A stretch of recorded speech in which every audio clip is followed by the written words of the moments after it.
Assalamu alaikum wa rahmatullahi wa barakatuh. Amahoro y'Imana, imigisha ndetse n'impuhwe zayo bibane namwe.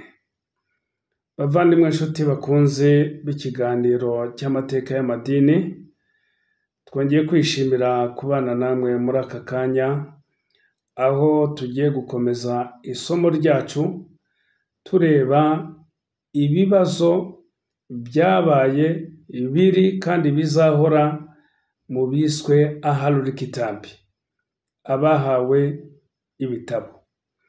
Nongere kwibutsa yuko abahawe ibitabo ahlul kitabi ni abayahudi, ni abakristu, ni abayisilamu. Abo ngabo biswe ahlul kitabi, abahishuriwe ibitabo biturutse ku Mana. Ikibazo rero kibarimo kandi cyababayemo kandi kizabahoramo ni ikihe? Icya mbere, muri bo harimo abavanga ukuri n'ikinyoma. Harimo abavanga ukuri n'ikinyoma, kandi harimo abahisha ukuri kandi babizi. Kuvanga ukuri n'ikinyoma no guhisha ukuri kandi ukuzi, iki ni ikintu gikomeye cyane. Muri Korani ntagatifu mu isura ya 3 ku murongo wa 71 haragira hati: yemwe abahawe ibitabo, kubera iki muvanga ukuri n'ikinyoma mukanahisha ukuri kandi mubizi? Iki ni ikibazo gikomeye cyane, kuba abantu bahisha ukuri cyangwa se bavanga ukuri n'ikinyoma. Ni umutego ukomeye cyane ushobora kuyobya imbaga nini muri ahlul kitabi, muri bariya bahawe ibitabo. Iyo tugiye mu rwandiko rwandikiwe abaromani mu gice cya mbere umurongo wa 25 haragira hati ngo kuko baguranye ukuri kw'Imana gukurikiza ikinyoma. Baguranye ukuri kw'Imana gukurikiza ikinyoma. Baramya ibyaremwe baranabikorera kubirutisha Nyagasani. Iki ni ikibazo gikomeye cyane, gufata ukuri ukagusimbuza ikinyoma, ukuri ukakuzibangatanya ukimika ikinyoma. Ni ikibazo gikomeye cyane muri ahlul kitabi, mu bahawe ibitabo. Nyamara Korani ntagatifu mu isura ya 14 ku murongo wa 38 batubwira yuko nta kintu na kimwe ushobora guhisha Imana, nta gihishwe na kimwe Imana itazagaragaza. Ibyo nanone tukabisanga muri Matayo igice cya 10 ku murongo wa 26 kugeza ku murongo wa 27. Nta kintu cyahishwe usibye ko kigomba kujya ku mugaragaro. Icya kabiri rero ni ikihe? Icya kabiri ni uko muri ahlul kitabi, muri bariya bahawe ibitabo, harimo abahakana ubutumwa bw'Imana, bakanarwanya intumwa n'abahanuzi, bakanarwanya ababwirizabutumwa kugeza babagiriye nabi. Ibyo tubisanga muri Korani ntagatifu isura ya 3 suratu Al-Imran ku murongo waho wa 21 hatugaragariza yuko bamwe mu bahawe ibitabo bahohotera intumwa z'Imana n'abahanuzi n'ababwirizabutumwa.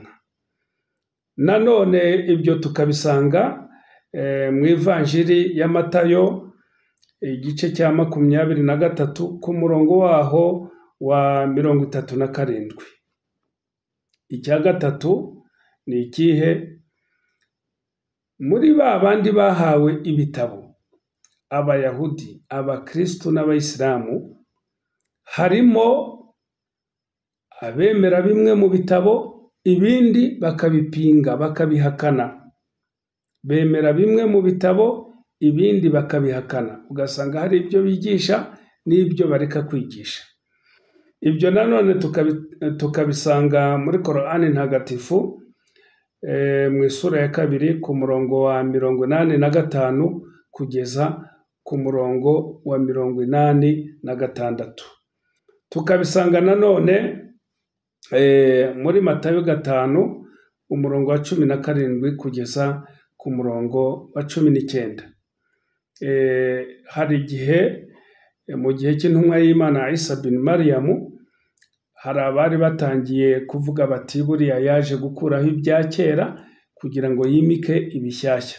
Nyamara arababwira ati ntabwo jyewe naje guhindura amategeko, ntabwo naje gukuraho ibya kera, ahubwo naje kubyuzuza. Usanga rero hari bamwe mu bahawe ibitabo bafata isezerano rya kera nk'ikintu cyakuweho, ahubwo bakumva yuko bagomba kwimika isezerano rishya gusa muri Bibiliya.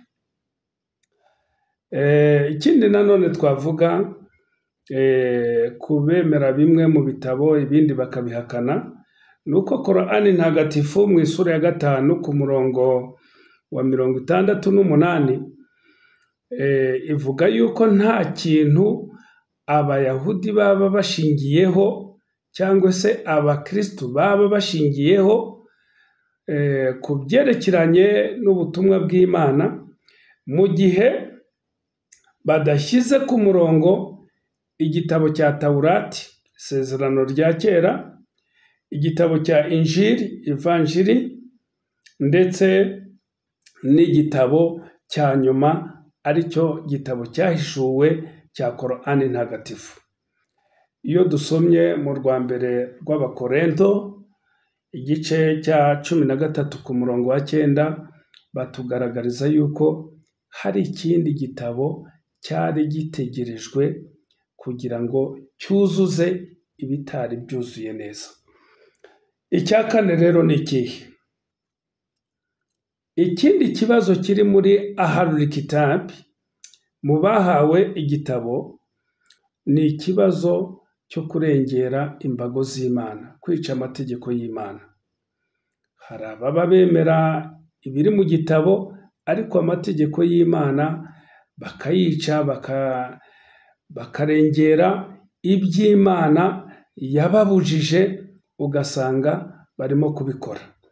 Ibyo rero ni ikibazo nacyo gikomeye cyane muri Ahlul Kitab, nk'uko tubibona muri Korani ntagatifu isura ya 65 ku murongo wa 1 hagira hati mu by'ukuri urengereye imbago z'Imana akica amategeko y'Imana abahuguje roho ye, abahuguje umutima we. Ibyo nanone tubisanga muri Bibiliya mu gitabo cy'Abalewi igice cya 26 uhereye ku murongo wa 14 kugeza ku murongo wa 19, ahagaragaza ibyago n'ibihano kuri ba bandi bica amategeko y'Imana mu bahawe ibitabo.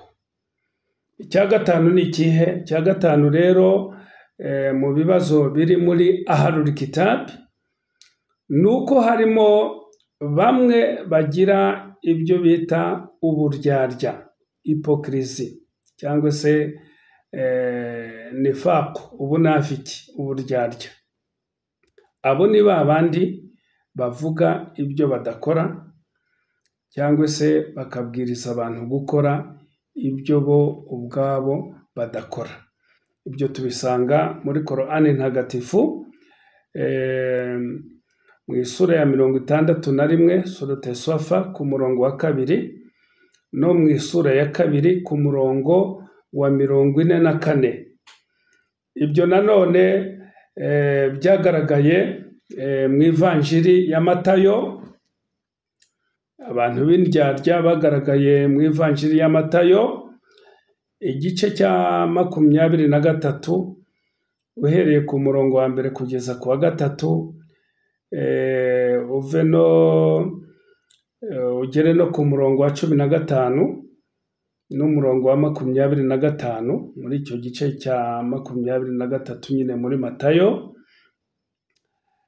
Ujye nanone muri Matayo 7 ku murongo wa 15, usome no muri Matayo 7 uhereye ku murongo wa 3 kugeza ku wa 5. Aho hose uzasangamo ikibazo cya ba ahlul kitab, abahawe ibitabo, bavuga ibyo badakora cyangwa se bakigisha abantu ibintu bo ubwabo banyuranya nabyo. Icya 6 mu ngorane cyangwa se mu bibazo bya ahlul kitab, abahawe igitabo, harimo ikibazo cy'abahanura b'inyoma. Kuva mu bihe bya kera habayeho abiswe abahanura b'inyoma. Tugiye muri Korani ntagatifu mu isura ya 6 ku murongo wa 93 bavugamo abahanura b'inyoma bagenda babeshyera Imana ngo beretswe, barose, bahishuriwe. Ibyo nanone tukabisanga muri Yeremiya igice cya 29 uhereye ku murongo wa 8 kugeza ku wa 9, no mu Gutegeka kwa 2 igice cya 13 umurongo wa 1 kugeza ku wa 6. Abahanura b'inyoma bavuzwe no mu Isezerano Rishya muri Matayo igice cya 24 ku murongo waho wa 24. Abahanura b'inyoma rero ni itsinda rikomeye cyane riyobya abantu, ryitwaje ibyanditswe byera, bakayobya imbaga nini cyane. Bamwe muri bo ntibanatinya no guhimbira Imana ibinyoma, bandika ibitabo bakabyitirira iby'Imana, nk'uko tubibona muri Korani ntagatifu isura ya 2 ku murongo wa 79. Aha rero sinarangiza ntavuze uno murongo uri muri Matayo 12, Matayo igice cya 12 ku murongo wa 36, ngo ku munsi w'urubanza abantu bazabazwa ijambo ryose ritagira aho rishingiye bazaba baravuze. Iki ni ikintu gikomeye cyane. Reka tujye ku cya 7. Icya 7 rero mu bibazo biri muri ahlul kitab, mu bahawe ibitabo, Abayahudi, Abakristu n'Abayisilamu. Ikibazo kindi bagize kandi kinakomeye cyane ni ukwicamo ibice, kutavuga rumwe mu nyigisho zabo. Icyo ni cyo cya mbere. No kwicamo ibice bagahinduka amatorero menshi, amadini menshi, bahindutse amatorero menshi, sekte nyinshi. Ubukristo buvamo ibice byinshi, hanyuma Ubuyahudi nabwo buvamo ibice, no muri Isilamu hazamo ibice. Iki ni ikindi kibazo cyo muri ahlul kitab, muri aba bahawe ibitabo. Ibyo bifite gihamya muri Korani ndetse no muri Bibiliya. Muri Korani ntagatifu uhere mu surate Rum, isura ya 30 uhereye ku murongo wa 30 kugeza ku murongo wa 32, usome nanone isura ya 19 ku murongo wa 34. Ahangaha hagaragaza yuko isura ya 19 umurongo wa 34 hagaragaza yuko abantu batangiye kutavuga rumwe mu gihe cy'ubutumwa bwa Isa bin Mariyamu. Nyuma ye gato batangira kutavuga rumwe, kugenda bigisha amahame ataramwe. Hanyuma nanone ibice bitangira kugenda byirema mu gihe cya Pawulo, nk'uko tubisoma mu rwa mbere rw'Abakorinto igice cya mbere ku murongo waho wa 10. Ibi byose rero ni ibimenyetso bikugaragariza yuko amacakubiri cyangwa se ukubaho kw'amatorero menshi nabyo ni ikibazo gikomeye cyane muri ahlul kitabi, muri bano bahawe ibitabo. Igisubizo rero ni ikihe?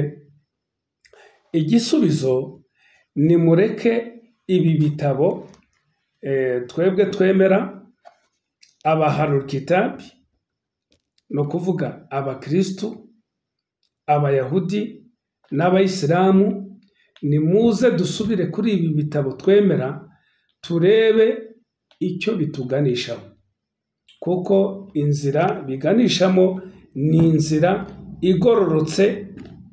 Abantu bakamenya ukuri kw'Imana ikwiriye gusengwa, bakamenya igitabo cy'ukuri kiganisha abantu ku Mana, n'idini y'ukuri iganisha abantu ku Mana. Ibyo byose rero ntabwo ushobora kubisobanukirwa utateze amatwi ngo usesengure neza ibi bitabo turimo kuvugaho. Twebwe abahawe iki? Twebwe abahawe ibitabo.